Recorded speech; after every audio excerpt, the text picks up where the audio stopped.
السلام علیکم ورحمۃ اللہ وبرکاتہ۔ میرا آج کا ٹاپک جو ہے وہ 5ویں پارے کے خلاصے کے بارے میں ہے۔ چوتھے پارے کے آخر میں ان عورتوں کا ذکر تھا جن سے نکاح کرنا حرام ہے،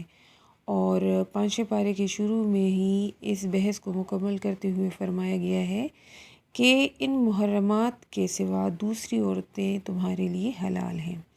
اس طرح مال خرچ کر کے ان سے نکاح کر لو، بشرطہ یہ کہ نکاح سے مقصود عفت قائم رکھنا ہو، نہ کہ شہوت ہو، اور ان عورتوں سے تم فائدہ حاصل کرو،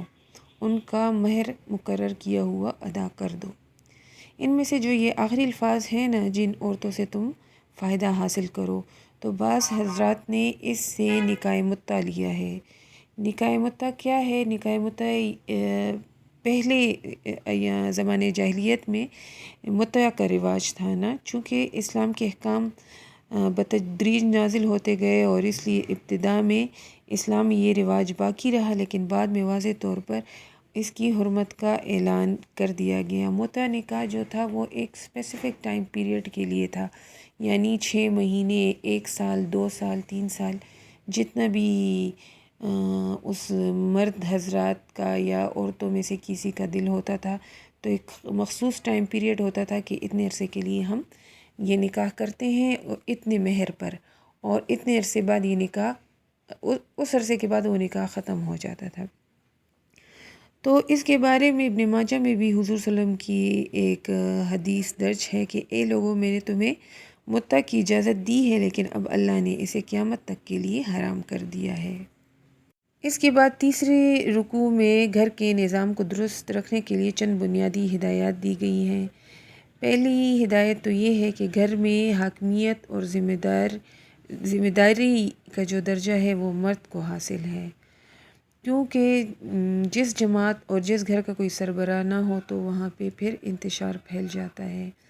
اور سربراہی کا یہ مطلب نہیں ہے کہ مرد آقا ہے اور عورت لونڈی کا درجہ رکھتی ہے، بلکہ ان کا باہمی تعلق ایسا ہی ہو جس طرح ایک مرد اور عورت کا ہونا چاہیے۔ دوسری ہدایت اس میں یہ ہے کہ اگر عورت اکھڑ مزاج، نافرمان اور سرکش ہو تو اسے راہ راست پر لانے کے لیے 3 تدبیریں اختیار کی جا سکتی ہیں۔ پہلی تدبیر یہ کہ اسے سمجھایا جائے اور سرکشی کے برے نتائج سے خبردار کیا جائے۔ دوسری یہ کہ اگر وعظ و نصیحت اس پر اثر نہ کرے تو اس سے مرد اپنا بستر الگ کر دے۔ اور تیسری یہ ہے کہ اگر وہ پھر بھی نہ سمجھے تو انتہائی اقدام کے طور پر اس کی پٹائی کر سکتا ہے، لیکن اس طرح پٹائی نہیں جس طرح آج کل کے زمانے میں لوگ عورتوں کی پٹائیاں کرتے ہیں۔ اسلام نے ہر عورت کی پٹائی کی اجازت نہیں دی، بلکہ صرف اس عورت کی جو کوئی اور دوسری زبان سمجھتی نہ ہو، اور اس سے یہ بھی مطلب لیا جا سکتا ہے کہ شاید اس کے بعد وہ راہ راست پر آ جائے۔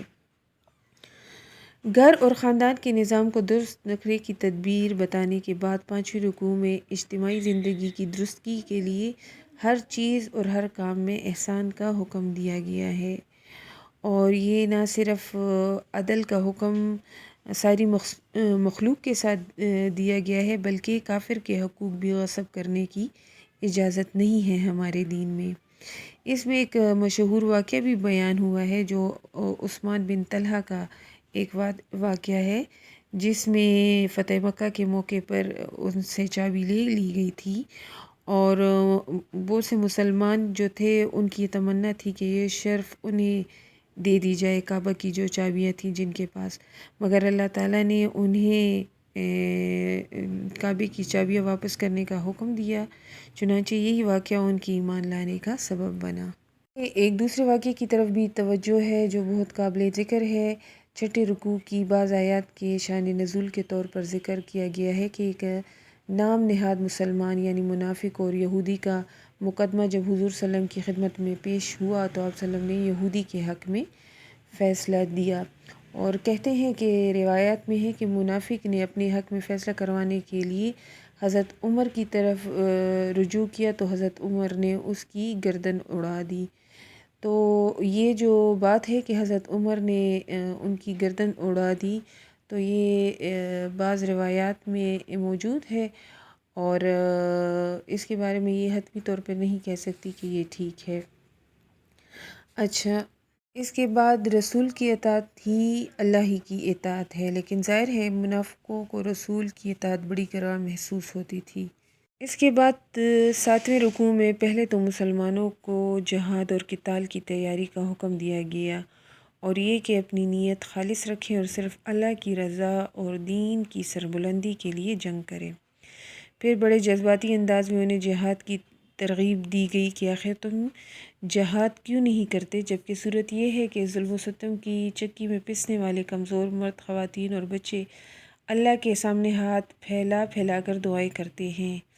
کہ اے ہمارے رب، تو ہمیں اس بستی سے نکال دے جہاں کے لوگ بڑے ظالم ہیں، اور اے اللہ، تو کسی کو ہماری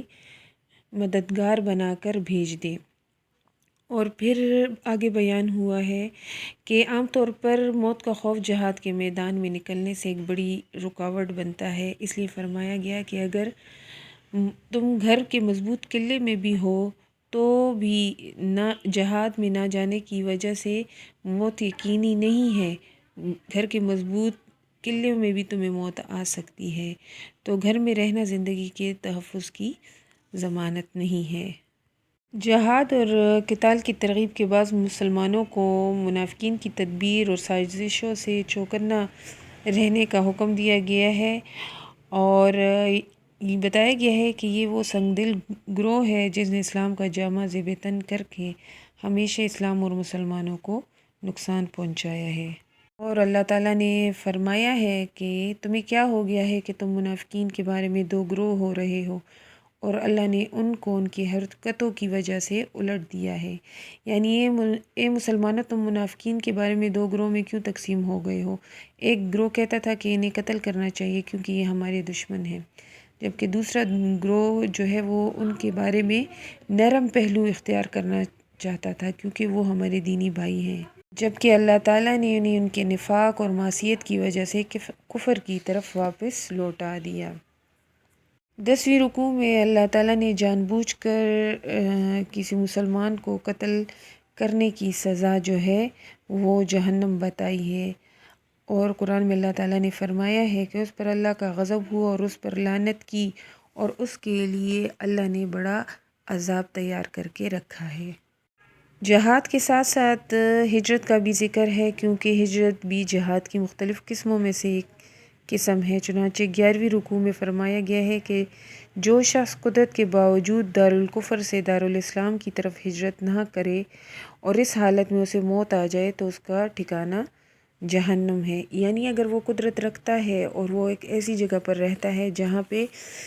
کفر کا غلبہ ہے اور وہ اپنے دین کو صحیح طریقے سے فالو نہیں کر سکتا ہے، تو اسے چاہیے کہ وہ ایک ایسی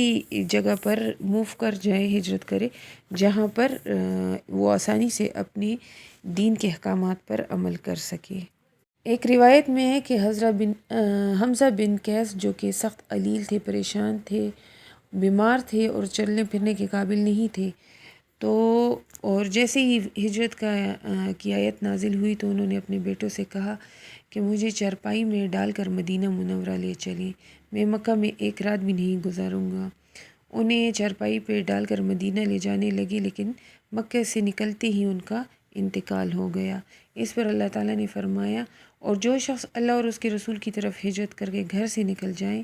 پھر اس کو موت آ پکڑے تو اس کا ثواب اللہ کے ذمہ ہو چکا ہے،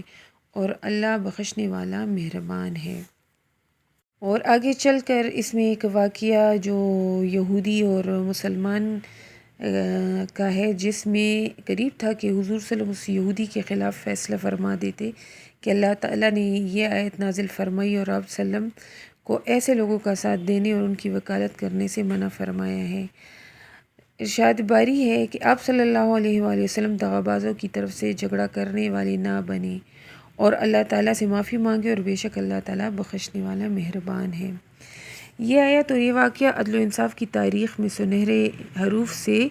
لکھے جانے کے قابل ہے کہ ایک یہودی اور مسلمان یعنی منافق کے درمیان تنازع تھا۔ جب آپ صلی اللہ علیہ وسلم کے پاس حاضر ہوئے تو چونکہ وہ مسلمان جو تھا وہ بہت چرب زبان تھا، اور اپنی زبان کی بدولت اور اپنی باتوں کی بدولت حضور صلی اللہ علیہ وسلم کی دلی میلان کو وہ جیت چکا تھا۔ تو قریب تھا کہ وہ کوئی غلط فیصلہ کر پاتے، لیکن اللہ تعالیٰ نے انہیں بچا لیا۔ 16ویں رکوع میں دوبارہ عورتوں کا ذکر ہے، جس میں ان پر ظلم کرنے اور ان کے حقوق غصب کرنے سے منع کیا گیا ہے، اور یہ کہ اگر میاں بیوی کے درمیان اختلاف ہو جائیں تو انہیں آپس میں صلح کر لینی چاہیے، کہ صلح سب سے اچھا رستہ ہے۔ 5ویں پارے کے آخری رکوع میں دوبارہ منافقین کی مذمت ہے اور انہیں سخت ترین عذاب کی وعید سنائی گئی ہے۔ جو لوگ قرآن مجید ترجمے کے ساتھ پڑھ رہے ہیں ان کے لیے بہت اچھا موقع ہے۔ میں کوشش کرتی ہوں کہ مختصر سے مختصر خلاصہ کر پاؤں، اور جو ضروری نکات اس میں ہیں اسے اس میں شامل کر پاؤں، اور جہاں تک ایک ایسا نقطہ ہے جس میں ڈیٹیل ہو تو اس کے لیے پھر اکثر میں علیحدہ سے ایک ویڈیو جو ہے وہ بنا لیتی ہوں۔ مجھے امید ہے کہ آپ کو یہ پسند آئی ہوگی میری یہ کوشش، اور مجھے اپنی دعاؤں میں یاد رکھیں، اور اللہ ہماری اس کوشش کو اپنے در میں قبول و منظور فرمائے۔ دعاؤں کی طلبگار، السلام علیکم ورحمۃ اللہ وبرکاتہ۔